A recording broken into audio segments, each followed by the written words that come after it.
Alors bonjour à tous, je suis Soline Sommers, directrice générale associée de l'agence Oswald-Dorp. Donc nous travaillons énormément sur le marché de l'immobilier neuf. 90% de nos clients sont issus de ce marché. Donc je vais laisser déjà les 5 intervenants se présenter et peut-être expliquer leur lien rapidement avec le bureau de vente avant que nous rentrions dans cette table ronde. Bonjour à tous, merci d'être venus déjà aussi nombreux. C'est très impressionnant, mais ça veut dire que le thème est très passionnant. Je suis Nicolas Elie, je suis président d'Altarea Cogedim Partenaire, qui est la filiale B2B de commercialisation du groupe Altarea Cogedim, et je suis également directeur général de Covalence, qui est la filiale de vente directe de la société Cogedim. Voilà. Bonjour, je suis Christelle Marchand, je dirige les équipes communication et marketing de la société Kaufmann & Broad. Bonjour à tous, merci effectivement d'être si nombreux. Je suis Serge Vergniaud, gérant et fondateur de la société Europe et Communication. Bonjour à tous, je suis Daphné Baudelaire, directrice associée de la société Artenova Immobilier. Nous sommes promoteurs essentiellement en Île-de-France. Bonjour à tous, je suis Fabien Deveau. Je ne suis pas CM Felous, mais je suis le directeur du développement commercial de la société qui s'appelle Le Monde Immo, qui propose 2 nouveaux canaux de vente. Et pour celui pour lequel j'ai l'honneur de participer à cette table ronde aujourd'hui, il s'agit d'un espace de vente autonome et digital, 100% autonome et 100% digital. Voilà, donc nous avons, je dirais, une table ronde assez exhaustive. À la fois, on va pouvoir avoir l'avis des promoteurs, et puis Serge et Fabien qui nous donneront quelques nouvelles solutions pour répondre aux problématiques. Alors, on va rentrer tout de suite dans le vif du sujet. Je vais m'adresser aux promoteurs, donc à Christelle, Nicolas et Daphné. Qu'est-ce qu'il arrive à notre bon vieux bureau de vente ? J'entends par bureau de vente l'espace de vente qu'on a sur site, sur le site du programme, dans lequel il y a un vendeur et qui reçoit les prospects pour commercialiser justement le programme du site. J'y vais. Si tu permets, Soline, ce que je propose, c'est déjà de s'entendre sur la définition qu'on va donner aujourd'hui du bureau de vente. Quand on va parler du bureau de vente, on va parler, comme tu le dis, du bon vieux bureau de vente, c'est-à-dire de la bulle de vente, même si ce mot on l'aime pas chez les promoteurs, qu'on pose généralement sur le site même de construction de la résidence en commercialisation. Ce bureau de vente-là, il a 3 usages. C'est un usage d'abord peut-être de lieu de travail pour nos collaborateurs vendeurs dans l'immobilier. Un deuxième usage qui est un usage donc, de réception et d'endroit qui accueille la vente et la démonstration sur le produit. Et puis il a aussi un usage finalement de publicitaire, c'est-à-dire que c'est aussi une espèce de panneau ou de totem présent dans la rue pour signaler la communication d'un programme. Alors qu'est-ce qui lui arrive pour poser le débat, mais d'ailleurs Sandrine l'a fait en introduction, il lui arrive que dans l'espace de 7 ans, sa fréquentation s'est complètement éteinte et Sandrine a donné un chiffre qui était de 10 à 1, je ne sais pas si c'est de 12 à 1 ou de 8 à 1, mais en tout cas c'est de cet ordre-là et ça doit dépendre des bureaux, des endroits et des programmes. Il y a un chiffre qui peut peut-être être assez fort aussi, c'est qu'aujourd'hui, globalement, une personne qui rentre dans un bureau de vente, enfin une personne sur 2 qui entre dans un bureau de vente, au sens de la définition qu'on vient de faire, ressort avec un contrat de réservation signé. Ça veut donc dire que ce bureau de vente n'est plus un lieu où se fait la décision, où se fomente la décision, et que c'est un lieu dans lequel on vient après un parcours de décision, c'est un aboutissement, et que par rapport à ce que c'était donc moi dans mes jeunes années dans l'immobilier, la fonction a changé, et peut-être, et c'est sans doute le sujet de la table ronde d'aujourd'hui, que la fonction a changé, mais qu'on n'en a pas encore complètement tiré les conséquences. Oui, c'est vrai. Dans la salle, il y a des gens qui sont très jeunes, j'en vois qui doivent avoir 25 ou 30 ans, et puis d'autres qui sont comme moi, très vieux. Et comme c'est d'actualité, je vais vous parler d'un temps que les moins de 20 ans ne peuvent pas connaître. Mais moi, j'ai commencé en 89 l'immobilier. J'étais vendeur pendant quelques années. Et le client n'avait aucune autre solution pour avoir une information que de rentrer dans un bureau de vente. Or, aujourd'hui, 30 ans après, quand même, 30 ans après, rien n'a changé d'apparence. On a toujours nos bureaux de vente. Et pourtant, dans les outils de commercialisation, la façon dont les services marketing œuvrent pour capter des contacts qu'on appelle maintenant des leads, Internet est arrivé dans les années 94-95 à peu près et a tout changé. Et pour autant, rien n'a changé. Donc, la difficulté que nous avons, c'est effectivement cette difficulté qui est liée à la découverte client. La découverte client, dans le passé, se faisait obligatoirement dans un espace de vente. Aujourd'hui, la découverte client, elle se fait un tout petit peu sur Internet. C'est pas une découverte client d'ailleurs.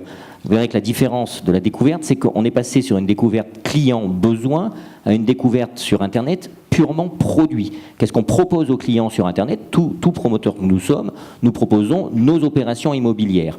Et la découverte du besoin du client, aujourd'hui, comme le client ne passe plus dans l'espace de vente, elle ne se fait quasiment plus. Et donc effectivement, lorsque le client arrive aujourd'hui dans notre espace de vente, finit par arriver dans notre espace de vente, c'est qu'il s'est auto-qualifié quelque part, et donc sa maturité d'achat est très forte. Mais ce qui va être intéressant dans la discussion, c'est de voir comment réussir, effectivement, on capte des clients, on a un niveau de qualification qui est pas formidable, comment réussir à qualifier tous ces prospects que nous captons, et c'est vrai que le bureau de vente ne remplit pas toujours sa fonction. Je rajouterai juste une chose, avant de passer la parole à Daphné, c'est que le bureau de vente, c'est qu'une finalité, c'est un outil, c'est pas une stratégie. Et très souvent, on a tendance à dire, bon, on lance une opération, on met un bureau de vente. Souvent, ça se résume à la stratégie. Et c'est là que je pense que nous avons encore un petit peu de chemin à faire. Voilà. Alors, je partage tout à fait les avis qui ont été donnés. J'ajouterais qu'en tant que plus petit promoteur, le bureau de vente a pour nous un rôle essentiel que n'apporte pas Internet, c'est de réconforter du sérieux et de l'image de la société. Et ça, un ordinateur va pas le dire, mais le contact avec la personne et le vendeur reste pour nous un outil essentiel. Et si, en tant que promoteur avec une notoriété qui n'est pas nationale, on se laissait la comparaison avec les grands sur l'ordinateur, on aurait peu de chances de faire des ventes. Donc nous, je dirais que les contacts qui viennent chez nous n'ont pas fait une démarche aussi poussée, probablement qu'ils ont pu faire sur des groupes qui sont beaucoup plus outillés en termes de commercialisation via des plateformes, via des outils informatiques. Quand ils viennent chez nous, on garde quand même une découverte client qui est importante, et on se rend compte que ce qu'ils ont imaginé sur Internet, ils peuvent s'être trompés, et le rôle de nos vendeurs, parce que évidemment, nous on considère toujours que ce sont des vendeurs et pas simplement des boîtes à signature, c'est de faire comprendre aux clients quelles sont leurs réelles possibilités et leurs réels besoins et ce qu'on peut leur apporter. Donc pour nous, au-delà de ça, le fait de pouvoir avoir le contact direct avec le client, on reste quand même malgré tout dans ce qu'on avait il y a 20 ans pour les gens qui viennent nous voir, et on leur apporte un conseil. Donc pour nous, le bureau de vente aujourd'hui, c'est aussi un espace de conseil, d'image, et c'est en ça qu'il doit évoluer, et que les outils qu'on a mis en place dans les bureaux de vente sont beaucoup plus sophistiqués que ce qu'on pouvait faire il y a effectivement 10 ans, pour justement apporter cette image de professionnalisme et de sérieux. D'accord, donc en fait, si je résume rapidement, ce que vous me dites, c'est que le bureau de vente était avant, il jouait un vrai rôle dans la prospection et dans l'information. Aujourd'hui, j'ai plus le sentiment que c'est un lieu de réservation pour conforter le client, mais aussi plutôt pour réserver que pour se renseigner. Est-ce que ça, c'est généralisable ? C'est à peu près toutes les régions, tous les programmes, tous les promoteurs, ou il y a quand même des disparités en fonction de l'emplacement du programme, du site, peut-être de la période de commercialisation. Est-ce qu'il arrive quand même à jouer un rôle de prospection à certains moments ou sur certains programmes ? Chère Soline, je vais m'emparer la parole, parce que je vis directement au quotidien ces situations, et forcément, en tant que fondateur de la Société Europe, j'ai une réflexion plus globale de me dire, compte tenu de ce qu'a évoqué Christelle et Nicolas, mais également bien sûr Daphné, quel est le futur de mon entreprise ? Ça, c'est un sujet fondamental, puisque nous avons plus de 400 points de vente, et nous avons 2 structures, une première structure en région parisienne et une structure dans le sud de la France. Donc quand on a à peu près plus de 50 collaborateurs et qu'on a des clients, notamment Kaufmann et notamment Cogedim, qui s'interrogent du futur de votre activité, il est normal qu'à un moment donné, vous vous posiez comment maintenir vos équipes et faire en sorte qu'au quotidien, à moyen terme, sur une période de 2, 3, 4 ans, vous continuiez, vous soyez en capacité de leur donner du travail. Ça reste quand même l'essentiel en tant que chef d'entreprise. Donc à ça, il y a plusieurs réponses. Déjà, je partage tout à fait l'opinion de Christelle, l'opinion de Nicolas et également l'opinion de Daphné. Pourquoi ? Parce que lorsqu'on regarde, et c'est une observation qui est certaine, quand on regarde notre activité à proprement parler, déjà, et là j'espère qu'il y a des confrères qui sont dans la salle, et tout au moins qu'il y a également un certain nombre de prestataires qui viennent d'une façon connexe à notre activité, nos activités, en ce qui nous concerne, vont très bien. Elles continuent de se développer et nous continuons à installer des bureaux de vente. Ça veut dire quoi ? Ça veut dire que fondamentalement, dans une situation d'observation, les grands promoteurs, qui sont à peu près une 10-15, je ne vais pas classifier numéro 1, 2, 3, 4, qui tiennent une part importante du marché, ont une capacité de mutualisation de par la proximité de leurs opérations.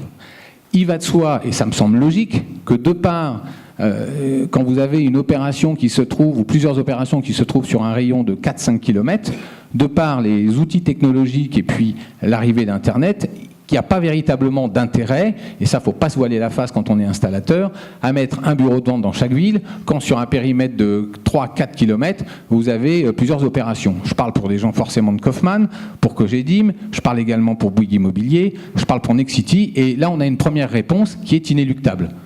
C'est-à-dire que le bureau par lui-même, alors ensuite il y a des problèmes, si vous voulez, d'environnement, c'est-à-dire d'autorisation mairie, de terrain, et il y a des problèmes de stratégie, de trafic, de flux naturel piéton, où décide-t-on de le mettre ? Eh bien ça, c'est une concertation qui a lieu avec nos clients, et dans le cadre de cette concertation, on décide de se mettre à tel ou tel point, mais le fait d'envisager d'avoir 5 projets dans 5 communes différentes qui généreraient 5 opérations et donc 5 bureaux de vente, je pense que nous, installateurs, nous devons envisager et avoir une lucidité qui consiste à dire c'est plus possible. Par contre, ce qui est aussi important, c'est qu'à partir du moment où vous mutualisez 5 projets, qu'est-ce que ça veut dire ? Ça veut dire que votre bureau par lui-même, lui, il va évoluer. Il va évoluer, il ne fera pas toujours la même superficie, et là, c'est ce qui me semble important, de même, il devra également avoir une puissance dans l'observation extérieure beaucoup plus conséquente que ce qu'il était précédemment. Parce que là, je considère que ce que dit Christelle, elle a encore une fois raison, notre métier, sur le plan du visuel extérieur, durant 20-25 ans, n'a pas beaucoup évolué. Que vous preniez, et j'ai énormément de photos, que vous preniez les modules il y a à peu près 25 ans et aujourd'hui, pour des raisons budgétaires, et puis aussi pour des raisons standards de visualisation, lorsque vous passez dans la rue et que vous voulez voir un support, cela est valable au même titre pour les panneaux publicitaires. Un panneau publicitaire, c'est un message, un bureau de vente, c'est un bandeau, et c'est une partie vitrée où on a la possibilité de voir le vendeur. Eh bien, il est vrai que nous, installateurs, mais aussi nos clients, doivent s'interroger des raisons pour lesquelles ça n'a pas beaucoup évolué. D'abord parce que les entreprises par elles-mêmes qui ont proposé ces services n'ont pas amené de véritable innovation, mais aussi parce que parfois les promoteurs, par souci d'économie, ont considéré que le simple bureau traité d'une façon standard, eh bien, était suffisant par rapport à un projet. Donc, on voit bien que, si vous voulez, la notion de mutualisation prend le dessus progressivement. Serge, juste, je vais vous couper pour faire réagir Christelle, Nicolas et Daphné, parce que ce que vous évoquez, en fait, c'est la mutualisation. C'est un des éléments essentiels en région parisienne. C'est intéressant parce que c'est un vrai sujet, cette mutualisation. Est-ce que ça, sans doute, règle des problèmes de rentabilité ou de coût, mais est-ce que ça règle des problématiques de trafic ou d'intérêt ou de transformation ? Parce que finalement, je pense qu'il y a 2 sujets. Il y a le sujet de la transformation, de l'efficacité et de faire du drive to store, parce que c'est le vrai sujet. Après, il y a forcément une problématique de rentabilité ou de coût, en tout cas, par rapport à ce que ça peut représenter. Donc, est-ce que vous pouvez donner votre opinion sur cette tendance de faire les fameuses boutiques ou les stores, enfin un peu les... Oui, alors ce à quoi Serge fait allusion, c'est effectivement une tendance depuis environ 4 ans maintenant, chez, je crois, tous les promoteurs et dans toutes les régions, de regrouper des espaces de vente dans lesquels on peut commercialiser plusieurs programmes qui sont dans une zone de chalandise proche.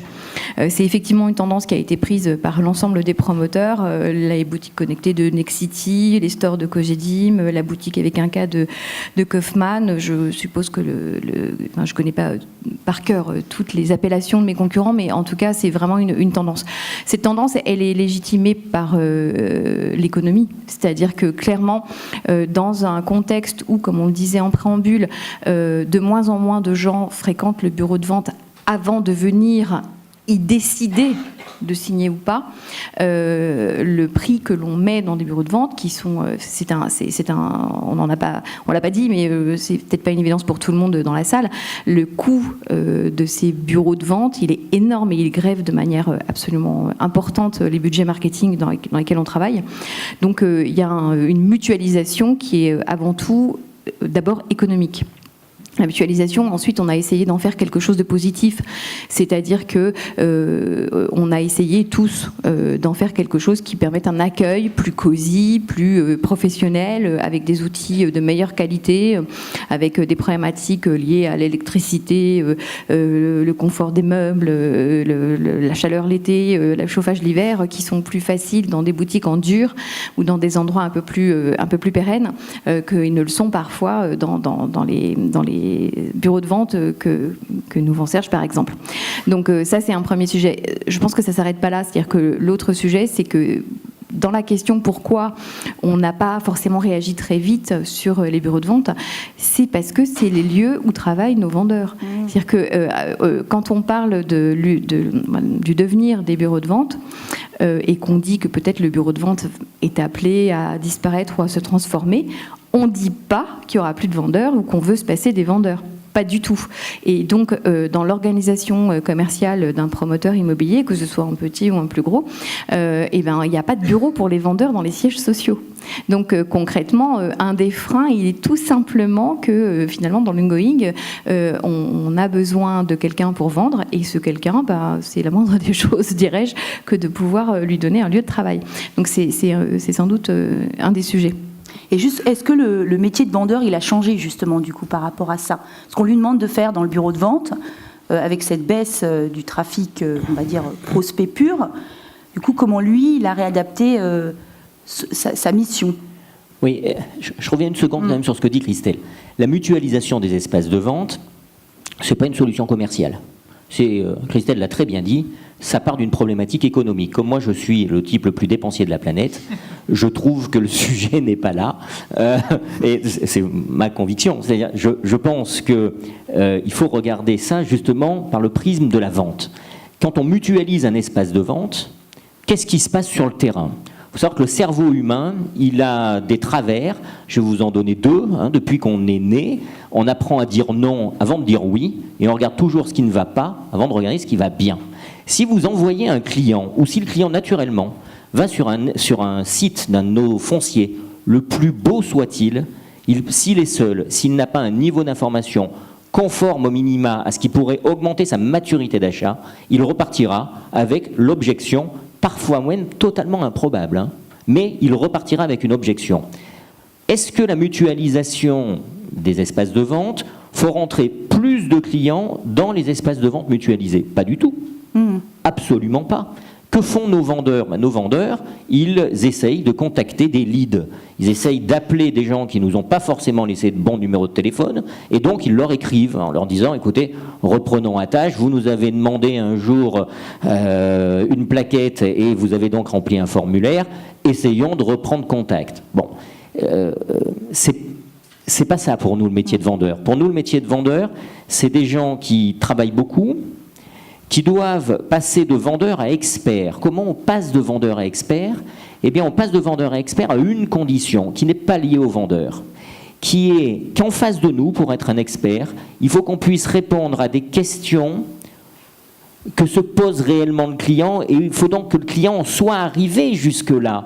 Mais c'est de donner cette opportunité-là aux vendeurs ce que l'on cherche à faire. Et pour l'instant, c'est pas la problématique, encore une fois, de la mutualisation de l'espace de vente sur place, c'est la problématique de la captation de contact et du traitement de ce contact qui doit permettre d'arriver à maturité et au vendeur de faire son travail. Mais pour rebondir, c'est quand même, enfin, je pense que la problématique, elle est bien posée quand on la pose comme ça. C'est-à-dire que le bureau de vente aujourd'hui n'est plus une finalité. Comme disait Nicolas tout à l'heure, c'est pas une stratégie, c'est plus une stratégie. Et que dans la mesure où ce n'est plus que, si on peut le dire comme ça, la destination finale d'un prospect qui a tout un parcours de découverte, tout un parcours de conviction, tout un parcours de décision à forger. La question, c'est plutôt, du coup, quelle est la place du bureau de vente aujourd'hui ? Et moi, qui ne suis pas la fille la plus dépensière de la Terre, mais qui appartient à la société de promotion immobilière la plus rentable du marché, je pense que c'est une question d'argent, si je peux me permettre, Nicolas. Et donc, effectivement, c'est une question d'argent. Et aujourd'hui, dans l'économie de notre marketing, il est nécessaire de mettre beaucoup d'argent sur la manière dont on peut capter des contacts pour les amener à signer, et donc des contacts qui soient de plus en plus qualifiés. Aujourd'hui, on est sur le rent. Je crois qu'aujourd'hui, quand on se promène dans les allées du rent, on comprend vite que capter des contacts, c'est plus un problème pour personne. C'est plus une question très stratégique, parce qu'il y a beaucoup de gens qui sont spécialisés là-dedans, qui savent très bien le faire, et on les utilise. Ce qui est compliqué, c'est de capter des contacts qui sont qualifiés et qui sont matures, c'est-à-dire qui sont au moment où ils ont la possibilité et le niveau d'acceptation de closer. Ou bien les capter en amont et donner les moyens d'augmenter leur niveau de maturité d'achat. Mais en tout cas, c'est pas le bureau de vente qui fait ça. Et donc, on a une problématique de réarbitrage budgétaire. Et qui ne veulent plus être forcément contactés, parce que tu disais que les vendeurs ont le rôle de contacter les leads qu'on leur envoie. Mais c'est la difficulté, je crois, c'est d'arriver à les contacter, à les faire venir sur le bureau de vente. En fait, le client n'a pas envie de voir un vendeur.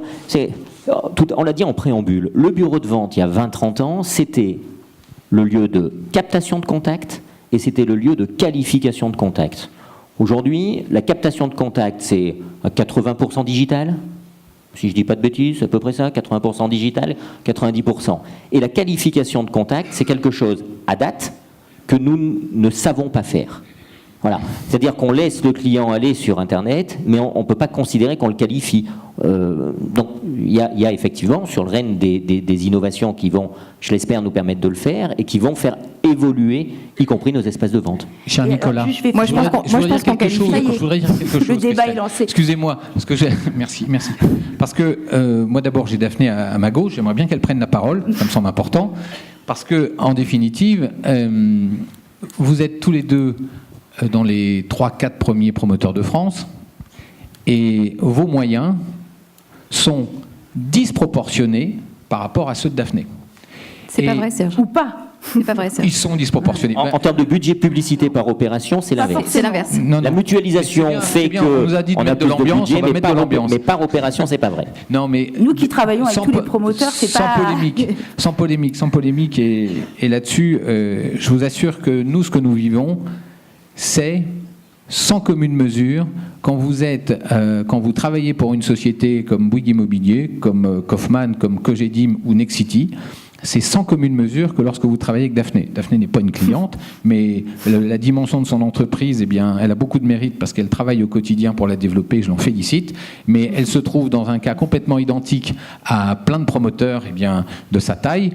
Et lorsque un promoteur qui n'est pas dans les 4 majors ou 5 majors, eh bien, un des moyens essentiels eh bien, pour pouvoir communiquer, il n'est pas toujours en capacité d'être présent au même niveau que Kaufmann, ne serait-ce que par la notoriété que vous avez, Christelle. On va demander à Daphné. Ne serait-ce que par la notoriété que vous avez, Nicolas. Je veux finir. On va demander à Daphné de dire si elle a les mêmes problématiques que ses confrères. Vous nous avez dit d'y aller un petit peu, donc on va...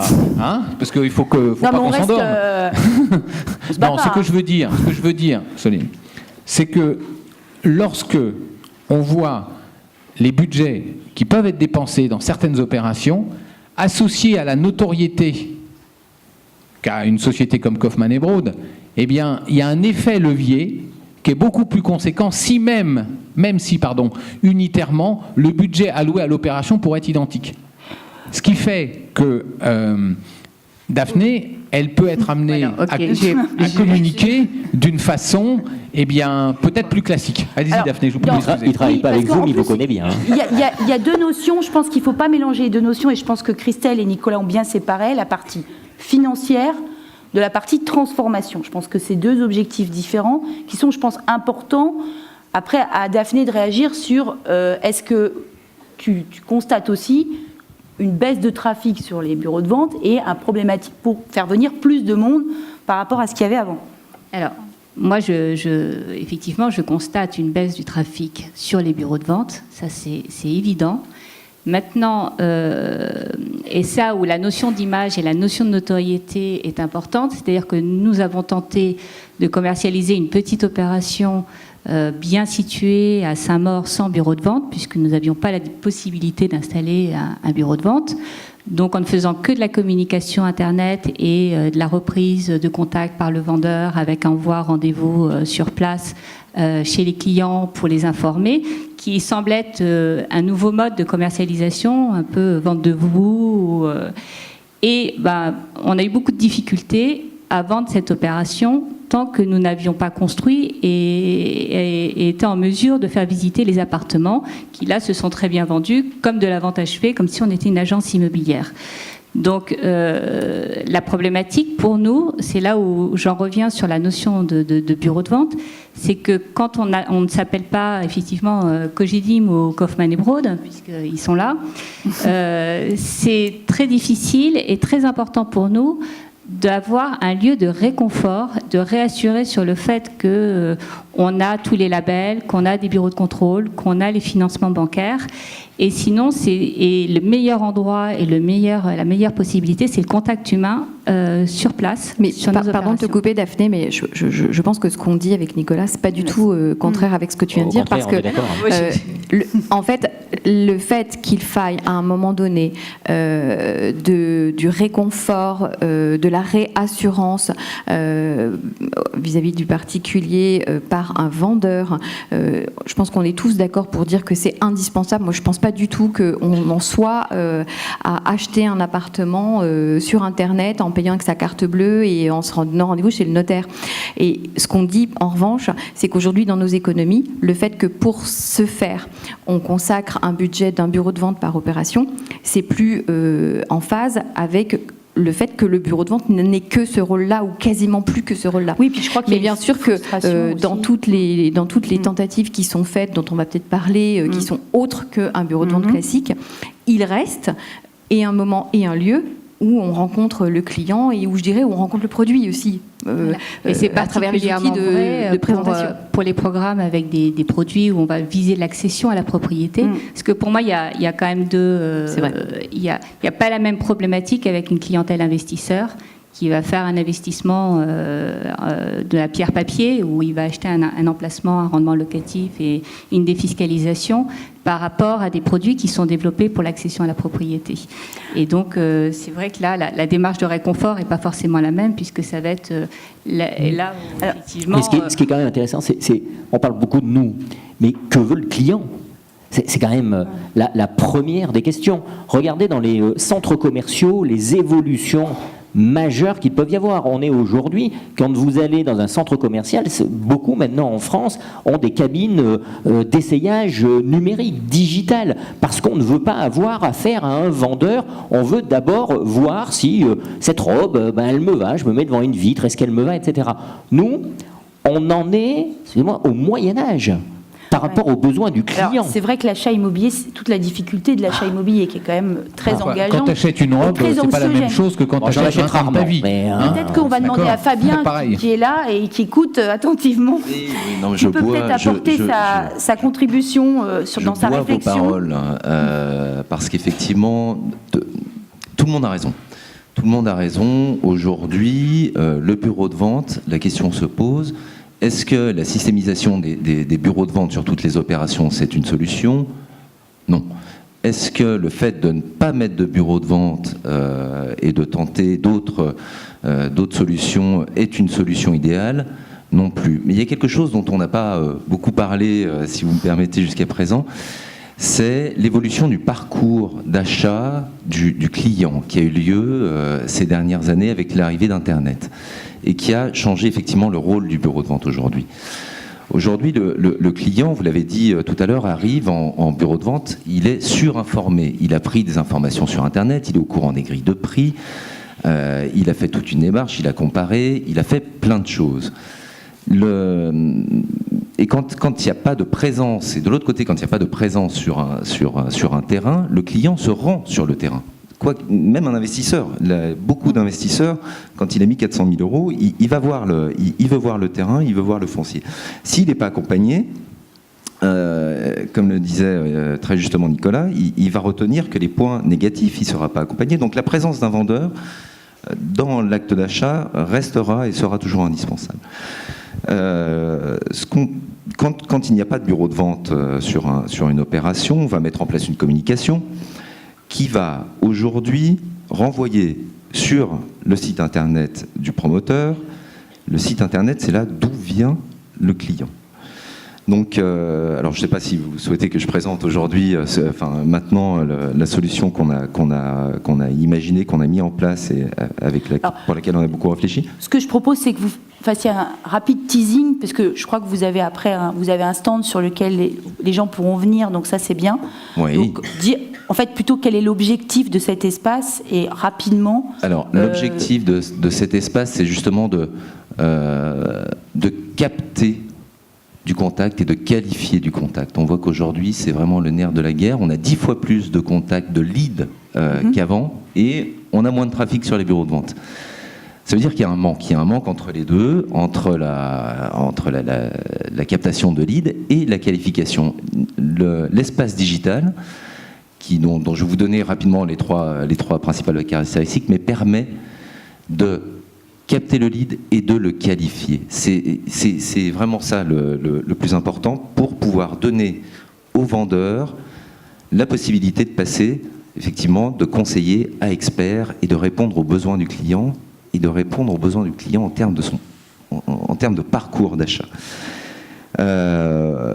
Pour teaser rapidement l'espace digital, il a 3 principales caractéristiques. 3.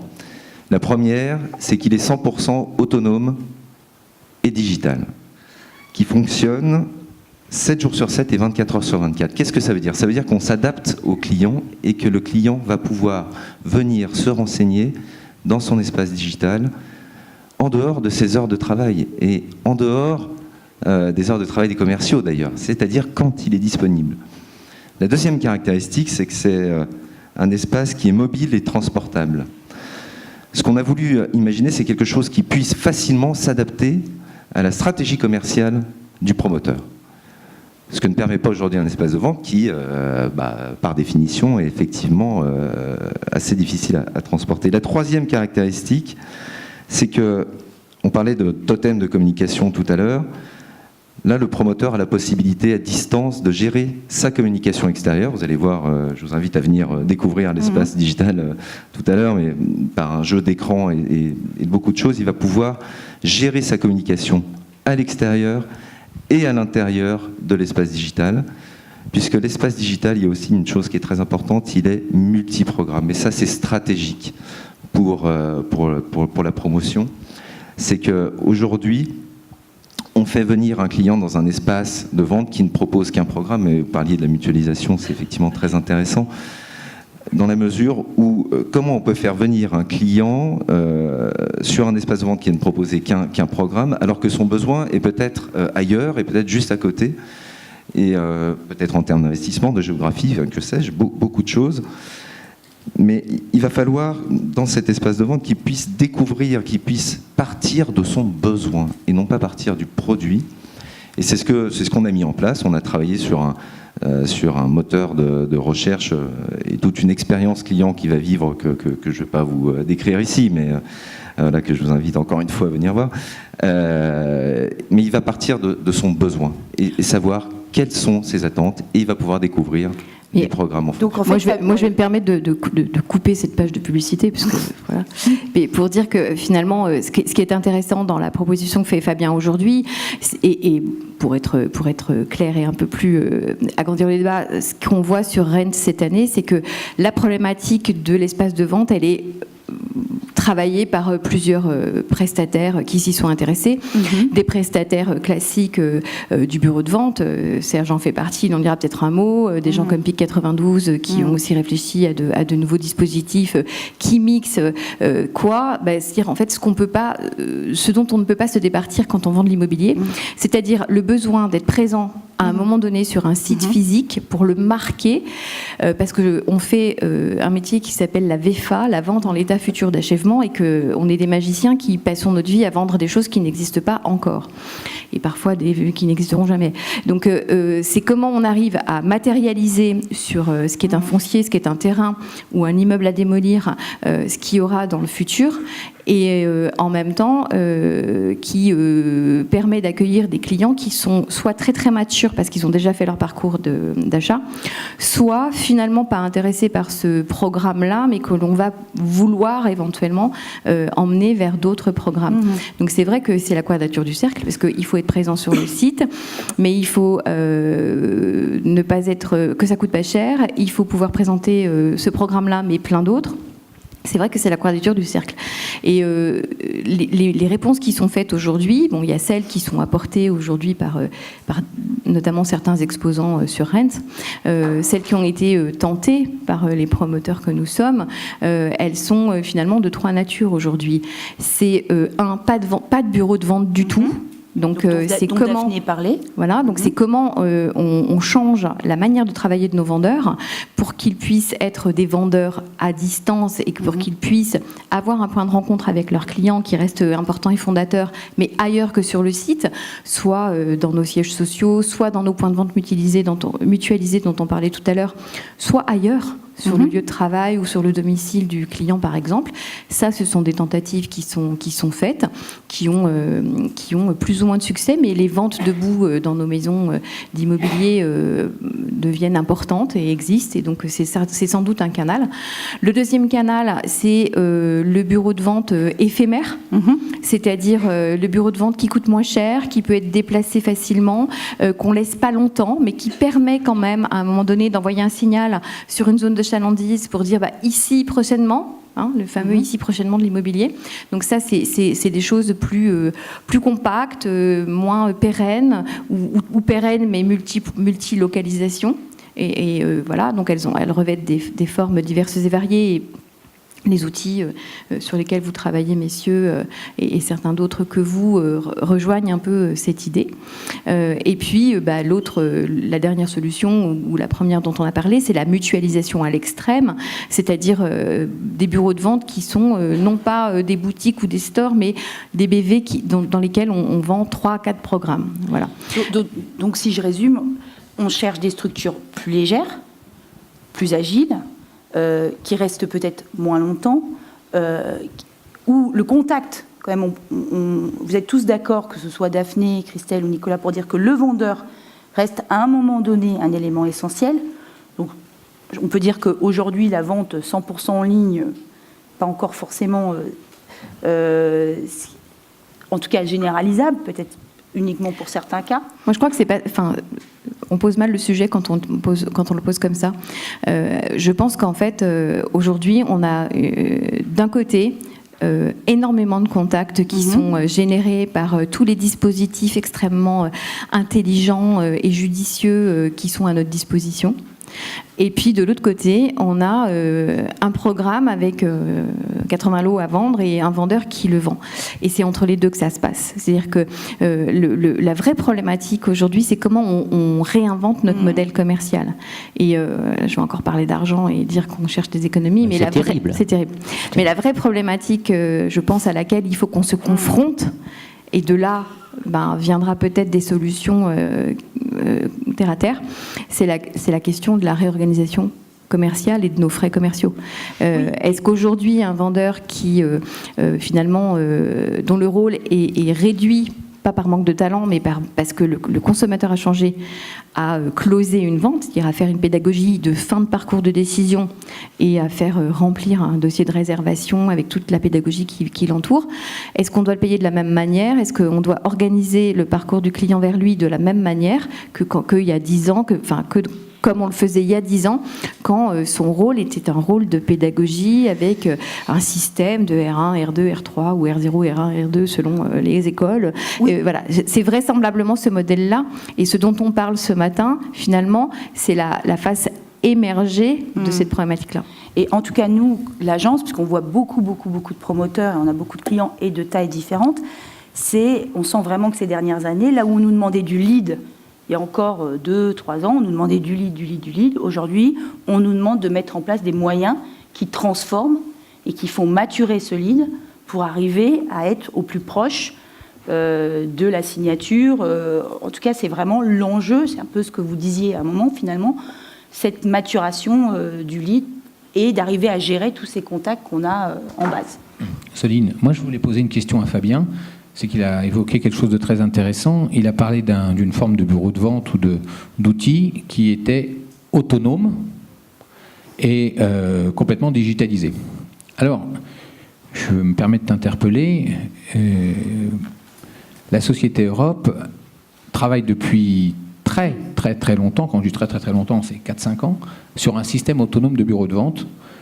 Et justement parce que lorsqu'on s'installe, on a, dans 90% des cas, des vrais problèmes d'alimentation en matière d'électricité, et que ce soit Christelle, Nicolas ou Daphné, chacun savent parfaitement que des fois, on arrive à des coûts d'installation pour raccorder au réseau ou des fois pour mettre un groupe électrogène en attendant. Non mais excuse-moi Serge, je crois qu'il voulait parler d'autonomie commerciale, pas d'autonomie technique, ce qui est une différence. Oui, bien sûr. Moi, je voudrais juste reprendre le sujet. Je crois, en fait, on en revient toujours au même. C'est pour ça que c'est compliqué d'ailleurs. Les propositions ici de Serge, d'autres, de PIC, etc., ou du Monde Immo et de l'espace digital, ce ne sont pas les mêmes propositions. Il y en a qui envoient vers un vendeur directement, et il y en a qui proposent d'augmenter la maturité d'achat pour prendre contact avec un vendeur quand il est prêt. C'est un problème de stratégie. Je suis désolé, j'insiste, c'est un problème de stratégie. Qu'est-ce qu'on veut? Parfois, on a des opérations qui ont 800 prospects avant le lancement. On veut le plus beau bureau de vente, on va mettre le nombre de vendeurs qu'il nous faut pour répondre à la demande de ces 800 prospects, et on va faire 100 réservations dans le week-end. Parfois, on a moins de prospects, on veut retrouver du prospect, on veut qualifier ce prospect, et puis on a des centaines de milliers de prospects dans nos bases de données qu'on voudrait qualifier. C'est pas le bureau de vente. Donc c'est un problème de stratégie, et c'est un problème de stratégie par programme. Et c'est pour ça que je pense que ce n'est pas un problème de promoteur, on le voit bien. Daphné, quand on a une opération qui n'a pas de bureau de vente, elle se vend moins bien, et la première question qu'on se pose, et ça nous arrive tous les jours, on n'a pas mis de bureau de vente, on a mutualisé, elle se vend moins bien, bah oui, c'est parce qu'on n'a pas mis de bureau de vente. Or, c'est peut-être pas forcément pour ça d'ailleurs. Mais donc voilà, donc vous n'êtes pas forcément d'ailleurs sur le même créneau, vous avez probablement tous raison, c'est ce que vous disiez tout à l'heure, mais je ne crois pas, personnellement, qu'un client, en 2018, ait spontanément envie, lorsqu'il identifie une opération immobilière, de rentrer dans un bureau de vente pour voir un vendeur. Je n'y crois plus, titre personnel. Je pense qu'il a envie de voir un vendeur, et d'ailleurs, une réservation sur 2, les chiffres de Kaufmann sont bien meilleurs que ceux de Cogedim, il faut que je revoie les choses, mais une réservation sur 2 dans un bureau de vente, ça veut dire que quand même, quand le client rentre, il est sacrément qualifié. Voilà, il rentre pour acheter, au fond. Bon. Donc, vous n'êtes pas sur le même créneau. Je pense qu'il y a de la place pour tout le monde. Et je crois profondément que ça fait 30 ans qu'on ne fait rien et qu'on ne pourra pas rester encore longtemps sans trouver de solution réelle pour qualifier des leads qui ne sont pas qualifiés, tout simplement. C'est bon. Oui, mais néanmoins, aujourd'hui, la problématique, c'était de savoir est-ce qu'il y a encore un avenir sur ces bureaux de vente. Aujourd'hui, c'est vrai qu'on n'a pas encore trouvé la solution et que les uns et les autres, on a un petit peu peur de se dire demain, on fait une stratégie commerciale où il n'y a plus de bureau de vente du tout. et on fait que des contacts par téléphone, on a des rendez-vous au siège ou dans des lieux mutualisés. Donc se pose la question, parce que c'est aussi la notion du service. Aujourd'hui, le client, c'est tout le paradoxe. C'est-à-dire que le client, il a l'habitude d'être... Maintenant, il commande la nourriture, et la nourriture vient à lui. Il appelle Amazon et reçoit son... Alors aujourd'hui, la démarche de se dire on supprime le bureau de vente, c'est un peu une démarche inverse. C'est-à-dire que c'est plus nous qui allons au client en s'installant à proximité immédiate, mais en s'éloignant, finalement, en lui demandant de venir se déplacer à un lieu mutualisé ou à un siège social. Et donc, donc la grande question de fond, c'est est-ce que, en faisant ça, on ne va pas dans la tendance inverse de ce qui se développe avec des gens qui veulent de faire de moins en moins d'efforts pour avoir l'information et avoir du service. Donc moi, aujourd'hui, je reste quand même persuadée que si c'est plus sous forme de bureau de vente, on est obligé d'avoir le service de proximité. Je suis tout à fait d'accord. Il faut un espace de vente physique à proximité sur le terrain ou ailleurs. Est-ce qu'il faut un vendeur systématiquement dedans? Je ne crois pas. Est-ce que des solutions digitales arrivent et vont nous permettre de répondre à la problématique? Je crois sincèrement. Et je crois surtout que, vous savez, excusez-moi, je vais vraiment faire passéiste. Il y a 30 ans, on demandait à des vendeurs de faire 30 réservations par an, en moyenne. 30 ans plus tard, nos vendeurs font toujours, en moyenne, 30 réservations par an. Bon, on a 10 fois plus. Il en faut beaucoup plus chez Cogedim que chez Cogedim. Ouais. On a beaucoup plus de leads pourtant, donc ça veut dire qu'on a un problème, encore une fois, de qualification, de réussir vraiment à rendre ce contact mature pour faire plus de ventes. Donc je crois, ce que je disais tout à l'heure, si vous mutualisez mais que vous ne mettez rien sur les fonciers, mais vous perdez tout. C'est-à-dire que vous avez des clients qui ne reviendront jamais vous voir. Donc il faut trouver des solutions intermédiaires, probablement qui sont entre les deux d'ailleurs, qui sont entre la captation et l'espace de vente physique avec le vendeur. C'est ce que vous proposez, d'autres le proposent, mais je crois que c'est l'avenir. Alors, en fait, on est en train juste de réinventer quelque chose que la grande distribution a compris une petite dizaine d'années avant nous, c'est qu'aujourd'hui, le consommateur a des comportements qui impliquent du multicanal et que le consommateur, il veut pouvoir regarder une opération sur une application ou sur le site internet à minuit et il veut aussi, dans l'absolu, pouvoir trouver quelqu'un pour le renseigner et l'accueillir sur site.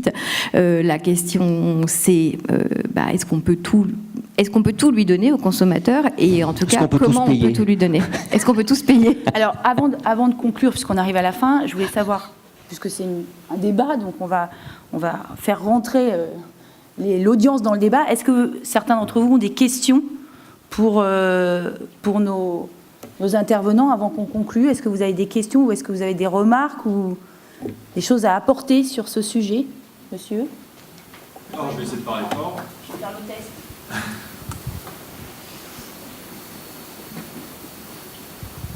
Bonjour, je suis un promoteur en région et en Alsace. Quand j'écoute le tour de table, je suis assez marqué par un sujet qui n'a pas été abordé. Aujourd'hui, selon les chiffres que je connais, le deuxième commercialisateur en France de logements, c'est le Crédit Mutuel via sa filiale Afedim. Du coup, et c'est juste Afedim, donc le Crédit Mutuel. L'ensemble des banques s'intéressent de plus en plus au sujet et les banquiers sont devenus des vendeurs.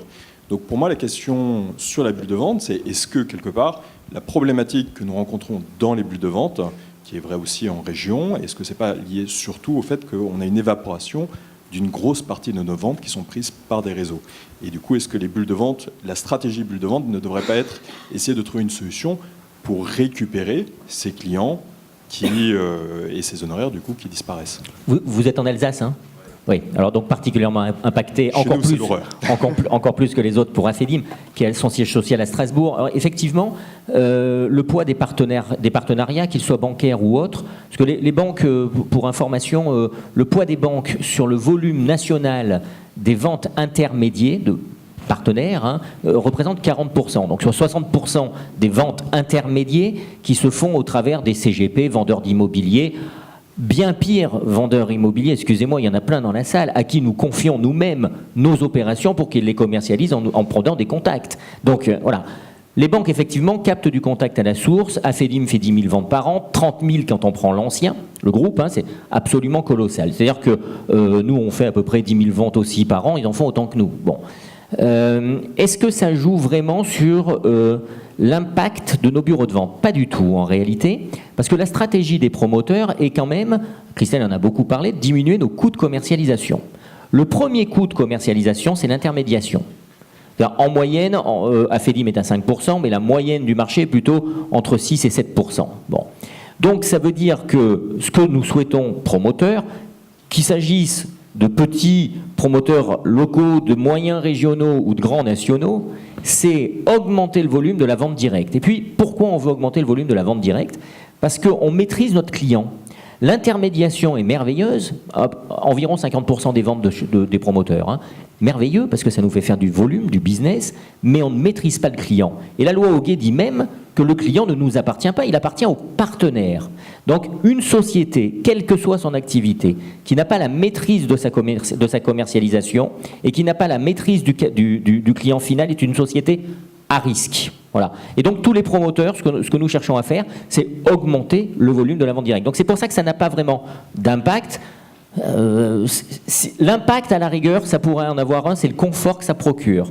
C'est peut-être aussi pour ça, on a beaucoup investi d'argent pour faire des ventes intermédiaires, on leur propose des outils qui sont meilleurs à nos partenaires que les outils même souvent qu'on propose à nos propres équipes de vente, et on voit bien qu'aujourd'hui c'est la vente directe qu'on essaye de développer. Mais il y a une autre réponse à apporter à cette question, c'est vu par le consommateur. Pourquoi aujourd'hui, effectivement, un banquier arrive à vendre de manière plus facile qu'un vendeur d'immobilier de l'immobilier? On a tous, autant qu'on ait, des exemples à vous donner de personnes qui sont arrivées avec un prescripteur dans un bureau de vente alors qu'ils habitent en face du bureau de vente. Donc ça va plus loin. Et en fait, on a la réponse, elle est vraiment dans la problématique du changement du comportement du consommateur. On a un consommateur en 2018 qui, globalement, pas que dans l'immobilier, se méfie des marques. C'est un adepte de la marketplace. Aujourd'hui, on achète tout sur des marketplaces, sur Amazon, par exemple. C'est un modèle aujourd'hui dans le consommateur.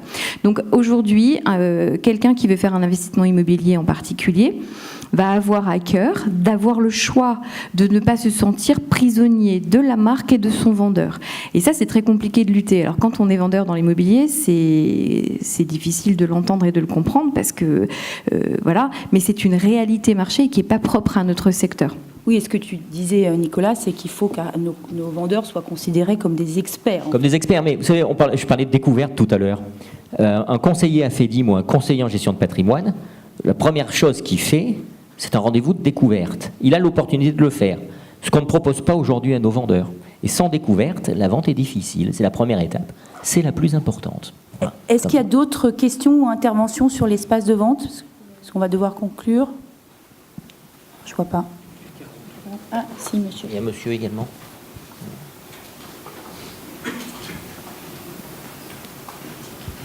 Bonjour, je vais faire un parallèle avec les ventes commerce physique versus vente sur Internet.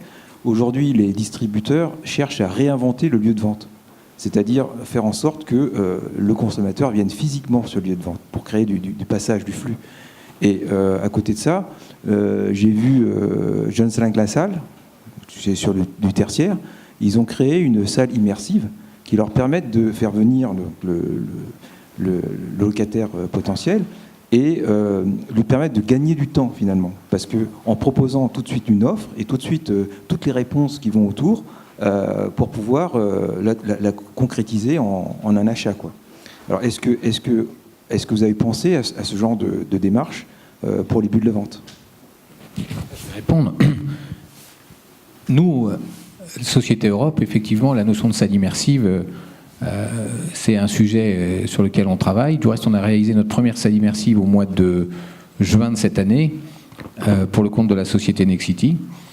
Mais la problématique de la salle immersive, lorsqu'on est sur un bureau de vente, il y a des problèmes techniques qui interviennent. À savoir qu'il y a des problèmes de hauteur, des problèmes de montage, des problèmes de démontage et également, si vous voulez, des problèmes de dimension. Lorsque vous voulez créer une véritable immersion d'un interlocuteur ou d'un prospect, si vous voulez, si vous n'avez pas une certaine superficie, le principe de l'immersion marche très difficilement. Nous en avons fait une aussi de salle immersive pour la Cogedim à Nantes. Mais seulement nous étions dans du dur. Donc vous voyez, vous avez déjà une partie de la réponse. Dans la mesure où on est dans les situations de dur, on peut avoir des hauteurs sous plafond et des superficies qui permettent de faire naturellement ce genre de réalisation. Il faut aussi savoir qu'une salle immersive, c'est la conjugaison d'un certain nombre d'éléments. D'abord, il faut des rétroprojecteurs qui sont très particuliers, qui permettent de projeter en 360. Parce qu'autrement, le principe de l'immersion ne marche pas. Donc, il n'y a rien de pire que si vous proposez une immersion à un prospect qui ne va pas être réalisé. Là, vous avez un effet inverse. Donc, il faut des conditions très particulières. Et là-dessus, j'invite tout le monde à venir sur le stand Europe, parce que nous avons créé une géode immersive qui fait à peu près, pour répondre à une de vos interrogations, qui fait à peu près 7,50 m de haut. Donc, vous voyez, c'est un certain volume. Et là, dans la continuité d'un autre produit que nous commercialisons, eh bien, vous avez cette salle immersive qui permet de donner aux prospects ou aux futurs acquéreurs, eh bien, une véritable sensation de ce qui va être son futur cadre de vie. Alors, moi, votre question me rappelle quand même juste une table ronde que j'ai faite ici il y a quelques années. C'est que l'immersion que l'on propose, je pense que c'est pas tout à fait le même sujet quand on est dans le tertiaire que quand on est en résidentiel. Et l'immersion qu'on peut proposer, de toute façon, ne se substitue pas au besoin de connaître le site, c'est-à-dire le quartier, le lieu de vie, au sens extérieur du terme. Donc, elle ne vaut que si elle est apportée sur le site, et c'est compliqué techniquement, comme vient de nous l'expliquer Serge. Et par ailleurs, bien sûr que tous les sujets de représentation de la chose vendue, illustration, immersion, 3D, etc., sont aujourd'hui des choses sur lesquelles on a énormément monté en qualité et où le degré d'exigence du consommateur a énormément augmenté. Ça n'a pas fait une vente de plus ou de moins pour nous. C'est-à-dire que c'est un passage obligé, mais c'est pas quelque chose qui est déclencheur de la vente. Ça l'accompagne, c'est un service qu'on rend à nos clients et qu'on leur doit, vraisemblablement, en tout cas c'est mon opinion, mais c'est pas quelque chose qui fait vendre plus. Ça fait vendre mieux. Oui, et puis c'est devenu indispensable avec les... Alors, on va conclure, Serge, parce qu'on a dépassé... Je voulais revenir 30 secondes sur cette notion de salle immersive. Mais je vais juste conclure en disant que... Parce que là, il est 1h15, et puis du coup, on va conclure. Donc, au final, pour dire que ce qui est intéressant avec la participation, que ce soit de Fabien, de Serge, mais il y a aussi d'autres exposants, parce qu'on n'est pas là pour... Enfin, on est là pour parler de l'ensemble de l'offre présente sur le salon, c'est qu'en tout cas, il n'existe plus une seule façon d'être présent sur site, et que ça va dépendre du programme, ça va dépendre du nombre de lots, ça va dépendre aussi du quartier et des enjeux, qu'il y a des solutions de plus en plus agiles et que les autres, elles ne sont pas forcément en concurrence. On a les camions, on a des bureaux de vente éphémères, on a aussi des lieux de captation et de maturation. Ce qui est sûr, c'est qu'il faudra rester d'une certaine manière sur site pour rassurer le client, mais sur site, ça ne veut pas dire espace de vente forcément, mais en tout cas sur site pour rassurer le client sur le futur projet, le quartier et l'environnement.